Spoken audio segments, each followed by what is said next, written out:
Make two fists. Now, put them together with your inner wrists touching.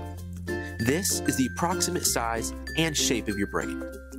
The brain is amazingly soft, composed primarily of fat and water, and is composed of 100 billion brain cells, called neurons, that drive our thinking, learning, feeling, and states of being. Neurons need good fats, protein, complex carbohydrates, micronutrients like vitamins, minerals, and phytonutrients, as well as water. These nutrients are used to drive the learning functions of neurons. So basically, your brain needs food for it to function. This is just as true with students, especially young children. They need plenty of food to fuel their brains for each day of learning. The importance of eating throughout the school day, well, you need to refuel. You need that energy from food to keep going throughout the day. So what happens after we eat is our blood sugar kind of is stable, and after a while it starts to drop a little bit, and we'll get hungry, maybe a little cranky, can't concentrate as well. So we need to refuel. How can students get the nourishment they need throughout the school day? The National School Lunch Program. The National School Lunch Program is a federally assisted meal program operating in over 100,000 public and nonprofit private schools.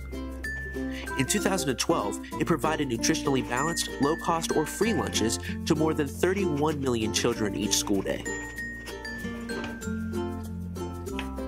How does it work? School districts and independent schools that choose to take part in the program get cash subsidies and USDA foods from the U.S. Department of Agriculture for each meal they serve. In return, they must serve lunches that meet federal requirements. These require schools to increase the availability of fruits, vegetables, and whole grains in the school menu. Oh, the healthier foods are introduced in our national lunch program. It's just getting the kids used to them. You know, when you're talking about what do you fuel with, well, the school lunch is a balanced meal, which is important. If you're just eating something like potato chips for lunch, what that does, all carbohydrate, some fat, is it raises the blood sugar, spikes it, you have some energy, and then it drops way low. You have an energy crash. In order to make sure that all students get the brain fuel they need, the National School Lunch Program makes lunches available at free and reduced prices to students with families with lower incomes. Children from families with incomes at or below 130% of the poverty level are eligible for free meals. Those with incomes between 130% and 185% of the poverty level are eligible for reduced price meals, for which students can pay no more than 40 cents.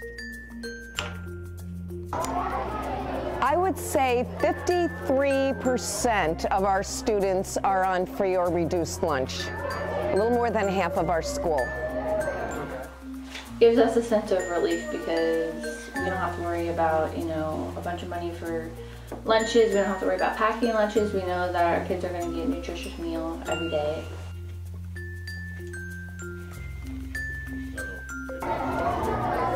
Our students definitely benefit from the school lunch program in that before we added breakfast, for example, they would come to school without any food at all.